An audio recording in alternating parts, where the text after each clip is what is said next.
সাবেক সফল সাধারণ সম্পাদক, ছাত্রদল ঢাকা মহানগর পূর্বের সাবেক সফল প্রতিনিধি সভাপতি, মৃত্যুঞ্জয় যুবনেতা, আন্দোলন সংগ্রামের প্রিয় মুখ, সত্যবাদন প্রিয় বড় ভাই জনাব ধন্যবাদ এনামুলকে নাম ভাই।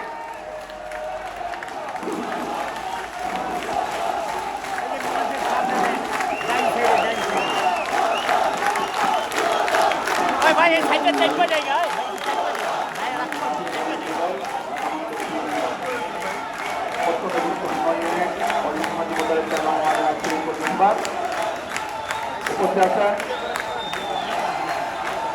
প্রধান বক্তা হিসেবে উপস্থিত জাতীয়তাবাদী যুবদল ঢাকা মহানগর দক্ষিণের বিপ্লবী সদস্য সচিব, আন্দোলন সংগ্রামের পরীক্ষিত সৈনিক, রাজপথ থেকে বেরিয়ে নেতৃত্ব, জাতীয়তাবাদী ছাত্রদল ঢাকা মহানগর পূর্বের প্রতিষ্ঠাতা সাংগঠনিক সম্পাদক, যিনি রাজপথকে ভালোবেসে রাজপথে লড়াই করে খুনি হাসিনার পতন নিশ্চিত না পর্যন্ত রাজপথে থেকে বিজয় ছিনিয়ে এনেছিলেন সেই প্রিয় সহযোদ্ধা, বিপ্লবী সদস্য সচিব জনাব নজরুল ইসলাম নয়ন। উপস্থিত আছেন জাতীয়তাবাদী যুবদল ঢাকা দক্ষিণের বিপ্লবী যুগ্ম আহ্বায়ক, সাবেক সমাজ ছাত্র জনাব এম এ গাপ্পার। উপস্থিত আছেন জাতীয়তাবাদী যুবদল ঢাকা দক্ষিণের অন্যতম যুগ্ম আহ্বায়ক প্রভাবশালী যুগ্ম আহ্বায়ক জনাব ইকবাল হোসেন বাবলু। উপস্থিত আছেন জাতীয়তাবাদী যুবদল ঢাকা দক্ষিণের যুগ্ম আহ্বায়ক মকিব হুসাইন এবং সঞ্চালনা করছেন ঢাকা দক্ষিণ যুবদলের দাপ্তরিক কাজে নিয়োজিত মোহাম্মদ শাহজাহান চৌধুরী। এবং উপস্থিত আছেন পল্টন থানা বিএনপির সাবেক সাধারণ সম্পাদক জনাব শাকির আহমেদ। উপস্থিত আছেন জাতীয়তাবাদী যুবদল পল্টন থানার সাবেক সভাপতি এবং ঢাকা দক্ষিণ যুবদলের সাবেক যুগ্ম আহ্বায়ক জনাব আসিফ ওমর। উপস্থিত আছেন পল্টন থানা আজকের এই সুশৃঙ্খল প্রোগ্রামটি যারা আয়োজন করেছেন তার মধ্যে অন্যতম টিপু ভাই, মনা, লিয়ন, আরিফ, মামুন, খলিল, মামুন, বিল্লাল, মহসিন, তানবীর, হালিম সহ যারা আছেন সবাইকে জাতীয় যুবদল ঢাকা থেকে শুভেচ্ছা অভিনন্দন। আমি এখানে উপস্থিত আছেন পল্টন থানা বিএনপির সাবেক সাংগঠনিক আমাদের ফিরোজ ভাই, মুসলিম ভাই, আমাদের স্বেচ্ছাসেবক দল পল্টন থানার সাবেক সভাপতি তুহিন ভাই, আমাদের শাহবাগ থানা যুবদলের বিপ্লবী সদস্য সচিব মোহাম্মদ তপন ভাই, আমাদের বিএনপির সেলিম ভাই সহ মহানগর দক্ষিণ যুবদলের আহ্বায়ক কমিটির সাবেক সদস্যবৃন্দ, সম্মানিত নেতৃবৃন্দ, আমি অপর সংগঠনকে বলবো, দেখেন যুবদল পল্টন থানা কত সুশৃঙ্খল একটা প্রোগ্রাম করেছে। এখানে নেতৃত্বের প্রতিযোগিতা আছে, অনেকটা গ্রুপ আছে, তারপরে তারা একসাথে মিলেমিশে আজকের এই সুন্দর একটা প্রোগ্রাম করেছে, সেটাই অনুকরণ। নেতৃবৃন্দ, আমি কিছু আমার কথা তারপরে আপনাদের কথা। আমার কথা হলো, কেন আমি দলটি করি, কেন এই দলের প্রতিষ্ঠাতাকে ভালোবাসি, কেন এই দলের চেয়ারম্যানকে ভালোবাসি, কেন এই দলের ভারপ্রাপ্ত চেয়ারম্যানকে ভালোবাসি। আমি এই দলের প্রতিষ্ঠাতাকে ভালোবাসি, তাকে নিয়ে গর্ব করি। তিনি বাংলাদেশের প্রথম রাষ্ট্রপতি, মহান স্বাধীনতার ঘোষক শহীদ প্রেসিডেন্ট জিয়াউর রহমান। তার জন্ম না হলে এদেশের জন্ম হতো না।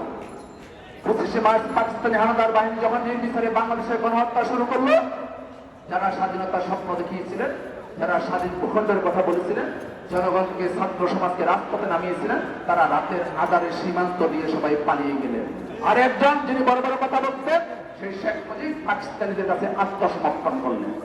তখন জাতি যখন দিশেহারা, কোথায় যাবে, কি করবে, একের পর এক রাস্তাঘাটে লাশ করে থাকলো, ঢাকা বিশ্ববিদ্যালয়ের ক্যাম্পাসে অজস্র ছাত্রের লাশ করে থাকলো, তখন একজন ব্যক্তি দেশকে ভালোবেসে, আর অনেক সেনাবাহিনী ছিল, কেউ কিন্তু সেদিন মৃত্যুকে মাথায় নিয়ে স্বাধীনতার ঘোষণা করে নাই। তিনি বলছিলেন, তিনি আমার আদর্শের জনাব শহীদ প্রেসিডেন্ট জিয়াউর রহমান।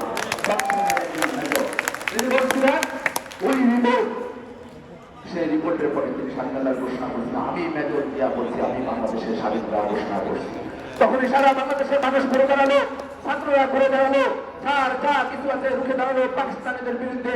জিয়াউর রহমান স্বাধীনতা ঘোষণা করে পেনাকে ফিরে যান নাই, কোথাও পালিয়ে যান নাই, রণাঙ্গন যুদ্ধ করেছিলেন। প্রিয়তমা স্ত্রীর কথা ভুলে গিয়ে, প্রিয়তম সন্তানদের কথা ভুলে গিয়ে তিনি রণাঙ্গনে যুদ্ধ করেছিলেন। তিনি যুদ্ধ করে একটি স্বাধীন ভূখণ্ড এদেশের মানুষকে উপহার দিয়েছিলেন। তিনি সে কারণে তাকে ভালোবাসি।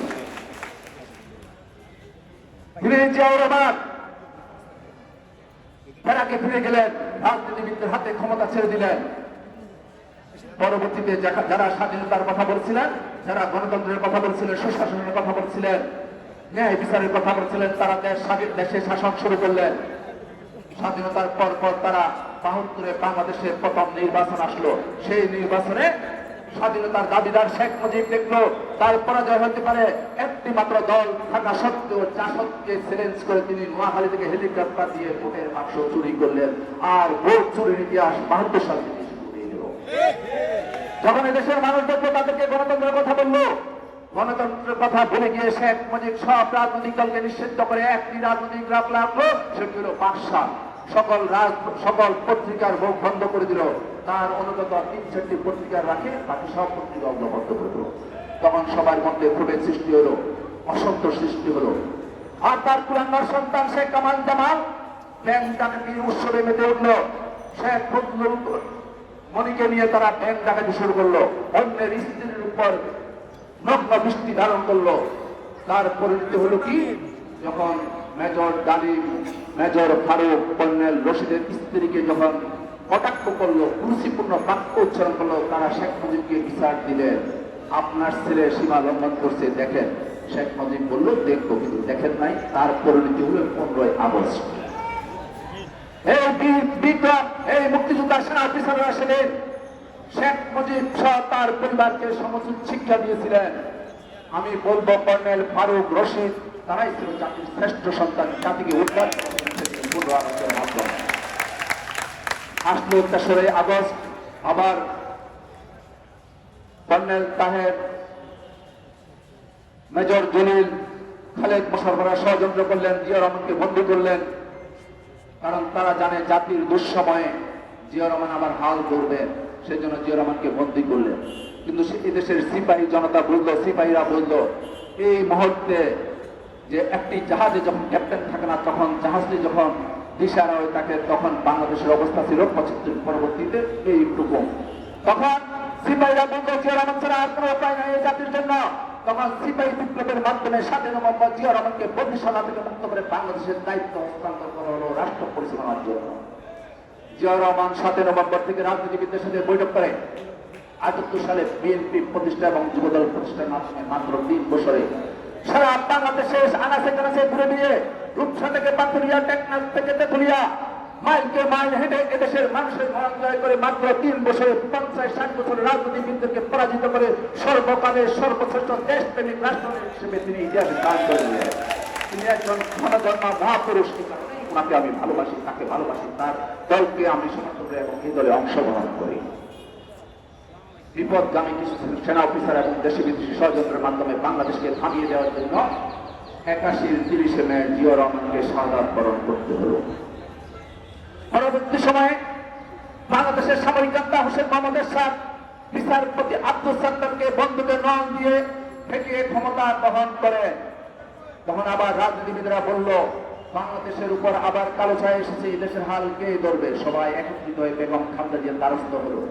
বলল, ম্যাডাম, আপনি ছাড়া আর আমাদের কেউ না। বেগম খালেদা জিয়া বললেন, আমার শিশু সন্তানদেরকে নিয়ে রেখে আমি কোথায় যাবো? আমি পারবো না, আমি রাজনীতিতে যেতে চাই না। তারা বলল, আপনি বেগম খালেদা জিয়া, আপনি ছাড়া আমাদের উপায় নাই। জিয়া রহমানের কাছ থেকে শিখছেন কিভাবে দেশকে রক্ষা করতে হবে, আপনি একাত্তর ভূমিকা রেখেছিলেন, আপনাকেই দরকার, আপনাকেই আসতে হবে। সবার আহ্বানে বেগম খালেদা জিয়া সন্তানদেরকে স্কুলে রেখে গৃহবধূ থেকে রাজপথে নেমে আসলেন।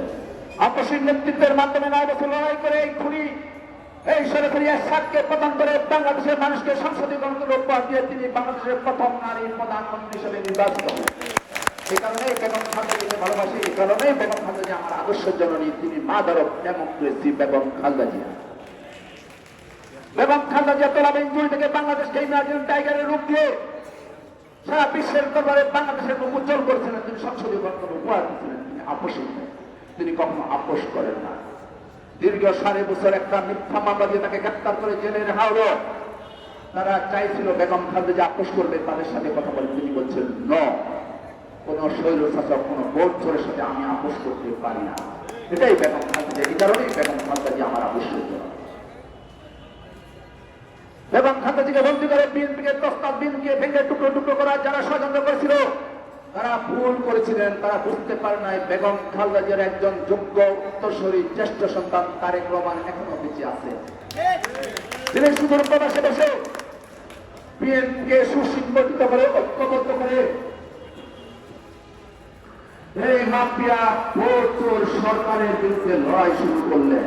তিনি এদেশের মানুষকে বললেন, আমি আপনাদেরকে গণতন্ত্র উপহার দেব, আপনাদের ভোট আপনারা দেবেন, আপনাদেরকে আইনের শাসন উপহার দেব, এদেশ থেকে রাস্তাঘাট থেকে বাসাবাড়ি থেকে যেভাবে আপনাদের সন্তানদেরকে তুলে নেওয়া হয় আর ফিরে আসে না, সেটা বন্ধ করবো, ক্রস ফায়ার বন্ধ করবো, মিথ্যা মামলা দিয়ে হয়রানি করে মানুষকে জর্জরিত করা থেকে আপনাদেরকে আমি মুক্তি দেব। তারেক রহমানের আহ্বানে বাংলাদেশের মানুষ সাড়া দিলেন এবং বাংলাদেশের মানুষ রাজপথে নেমে আসলেন।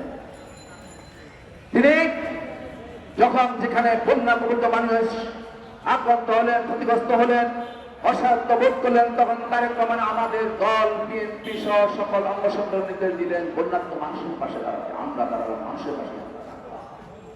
যখন করোনার সময় আওয়ামী লীগ লুটপাটকাররা তাদের জীবনকে অনেক মূল্যবান মনে করলেন, দেশ ছেড়ে কিছু কিছু নেতা চলে গেলেন এবং বাসায় নিরাপদে আশ্রয় নিলেন, করোনার কাছে তারা ভীত সন্ত্রস্ত হলেন, তখন তারেক রহমান বললেন, সবাইকে বাসা থেকে বেরিয়ে সাধারণ জনগণের পাশে দাঁড়াতে হবে। আমরা মানুষের ঘরে ঘরে নিত্য প্রয়োজনীয় সামগ্রী পৌঁছে দিলাম, ওষুধ সামগ্রী পৌঁছে দিলাম, অক্সিজেন সিলিন্ডার পৌঁছে দিলাম, কেবলমাত্র তারেক রহমানের নির্দেশে। এটাই তারেক রহমান, সে কারণেই তারেক রহমানের নেতৃত্বে আজকে আমরা ঐক্যবদ্ধ। আপনাদেরকে বলবো, তারেক রহমানের বিরুদ্ধে অনেক ষড়যন্ত্র হয়েছে, মিথ্যা অপবাদ দেওয়া হয়েছিল, সত্য অপবাদ মিথ্যা প্রমাণিত হলো। যে বিচারপতি তারেক রহমানকে খালাস দিলেন, তাকে দেশ ছাড়তে বাধ্য করা হলো। একের পর এক মিথ্যা মামলা দেব, বিশ্বাস করতে কষ্ট হয়। সাগরে একটি জাহাজে গরু ডুবে মারা গেল, সেখানেও তারেক রহমানকে মামলা দেওয়া হলো। আজকে এই রিক্সা শ্রমিক অটো রিক্সাওয়ালার আন্দোলন করছে, যদি তার হাসিনা খুনি হাসিনা ক্ষমতায় নামতো, তারেক রহমানের মধ্যে মিথ্যা মামলা হতো। তারা মামলা দিয়ে আমাদেরকে ভয় দেখিয়ে চেষ্টা করছেন, আমরা ভীত সন্ত্রস্ত হই, কারণ আমাদের নেতা তারেক রহমান আছেন, সেজন্যই আমরা ভীত সন্ত্রস্ত হই। তারেক রহমানের নেতৃত্বে আমরা ঐক্যবদ্ধ ছিলাম, ঐক্যবদ্ধ আছি, ভবিষ্যতে থাকবো। গণতন্ত্র যতক্ষণ পর্যন্ত প্রাতিষ্ঠানিক রূপ না পাবে, যতক্ষণ পর্যন্ত মানুষ দিনের ভোট দিনে না দিতে পারবে, ততক্ষণ পর্যন্ত আমরা তারেক রহমানের নেতৃত্বে আন্দোলন করে যাব। যতক্ষণ পর্যন্ত আইনের শাসন প্রতিষ্ঠান হবে তারেক রহমান, ততক্ষণ পর্যন্ত তারেক রহমান লড়াই করবে, আমরা তার সহযোগী হিসেবে তার পাশেই থাকবো। আমরা এদেশের মানুষকে ভোটের অধিকার ফিরে দেওয়ার অঙ্গীকার করেছিলেন তারেক রহমান, সেই ভোটের অধিকার ফিরে দেওয়া আমরা বলতে চাই। এই কারণেই তারেক রহমানের নেতৃত্বে আমি ঐক্যবদ্ধ রাজনীতি করতে চাই। আপনাদেরকে বলবো, এখন আপনাদের দিতে হবে, আপনারা কে কোথায় কি করছেন সবই জানেন। আমি চাই না জনগণ এ কথাটা আমরা শুনতে চাই না। আপনাদের মাধ্যমে কোন আওয়ামী লীগের পুনঃ প্রতিষ্ঠা চাই না। আওয়ামী লীগের সম্পদ আপনারা রক্ষা করবেন, সেটা আমরা মেনে নেব না। আমরা জানি আপনারা কে কোথায় কি করতেছেন। মনে করবেন না যে চুপ আছি বিদায় সবকিছু সহ্য করব,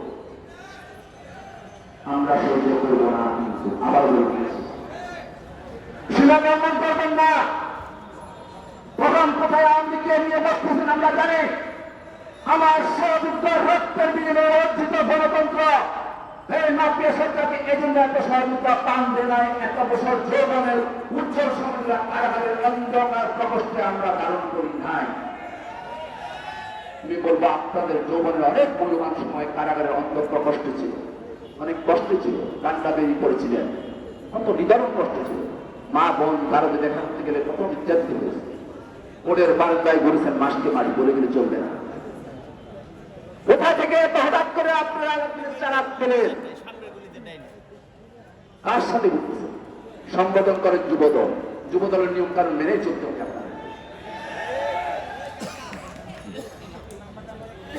নেতার নির্দেশ আছে, আমরা মানুষকে জনগণকে সত্য দেখেছিলাম। আমরা মাফিয়া যে সব কাজ করছে সেসব কাজ করবো না। আমরা মানুষের উপর অন্য কোথাও জুলুম করবো না, সেগুলো ভুলে গেলে চলবে না।